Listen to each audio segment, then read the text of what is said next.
We had a small crew. It was, I used to fly missions. I'd fly Black Hawk missions. Please don't hold it against me that I'm a Black Hawk pilot here at the Boeing factory. But about twice a week, I'd go out and I'd fly Black Hawk missions with our Alpha troop, and I really enjoyed it. We would fly SEAL Team 3. We'd go out there in Kandahar province, look for bad guys, search and destroy type stuff. And but this day I was in the office. I had to do my real job as chief operations officer. And it was just after breakfast. I was probably on my second cup of coffee when the radio crackled that there was a fallen angel. And as soon as the radio crackled that there was a fallen angel, silence fell over the office. We listened to the message, call sign Ozzy 72. We wrote down the grid coordinates. We heard that there was a gray eagle on site. And immediately I looked up the map to see where the grid was. And I immediately knew the area because just 2 days before, I had flown that same exact mission, same exact Ozzy 72 call sign with another pilot, CW3 Brian Hornsby. And I remember thinking, as we were flying through these valley passes, looking up at the mountains, you're in an aircraft 500 feet above the ground and you're looking up at mountains like this. That's not really the place you want to be, but that was the mission that we had to do. And I remember landing, dropping off SEAL team to do their operations, and just thinking how vulnerable a position that was, how vulnerable of an area, and what dangers were hiding in those mountains, or what dangers were behind those clay walls that we were landing so close to. And so I knew that it was a dangerous area where that aircraft ended up getting shot down. But I didn't have a whole lot of time to think because our mission was to recover the dead bodies.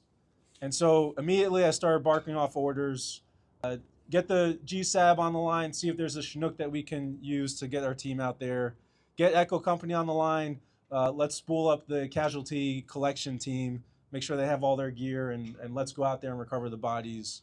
And around that time, we had a small team, only about 5 of us in the office.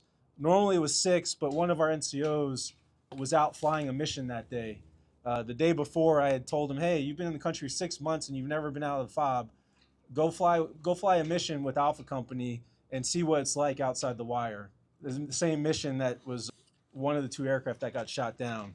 And so for about 2 hours, we were figuring out the plan to recover the bodies because about 15 minutes after we got the initial call, we pulled up the UAS feed from the Gray Eagle.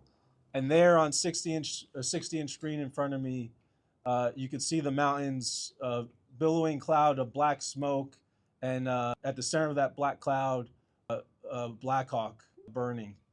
No bodies around, no signs of life, just a burning hull of a wreckage. And for about 2 hours, as I was trying to figure out how to recover the bodies, because they were surely all dead at this point, in the back of my head, all I could think of was, who was it?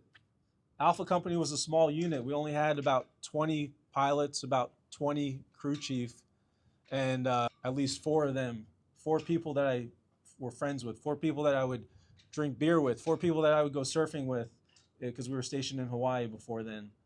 At least 4 people I knew were dead, and I didn't even have time to process it because I had a mission to do. And finally, when we got kind of the mission settled and we knew our plan to recover the bodies, I finally stepped away and went down to the Alpha Company command post. And as I was walking, all I could think in my head was it Mackie? Was it Raph? Was it Brian? Who was it? Who did I lose in my life today? And I opened the door of the command post and I saw Mackie, and immediately I had relief because he was the company commander. He was my peer, another captain. And I asked him, I said, Mac, like, who was it? He said, Rob, we lost Brian, Suresh, Luis, and Richard. And that just hit me like a sack. And the whole rest of the company was there, gathered in the command post, and we kind of gave them hugs and chatted for a few minutes, and then I was like, all right, well, you know what I'm doing. I need to go back to my job, and I'll come back and check on you guys later. And I remember going outside, walking back to my operations office, and just broke down crying. Just sat on the bench for about 15 minutes and just tears nonstop. On August 16, 2012, UH-60 Black Hawk Lima, call sign Ozzy 62, was shot down in the northern Kandahar province. Now that day we lost 7 incredible DOD soldiers because they're not all Army.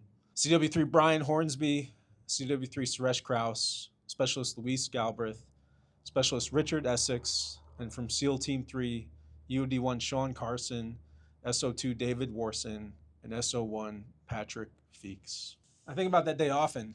And I think about how stupid were we? What would lead someone to fly in Afghanistan? The terrain alone will kill you, but let alone people there that want to kill you too. What stupid 20-year-olds put their lives at risk? And maybe it's patriotism. That's definitely part of it.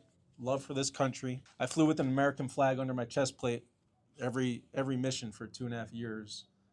And I swear, I don't think it was the body armor that kept me safe. I think it was that American flag. You know, maybe we were there because we thought that defeating the Taliban would help us prevent another 9/11. I lost my cousin in 9/11. I'm from New York.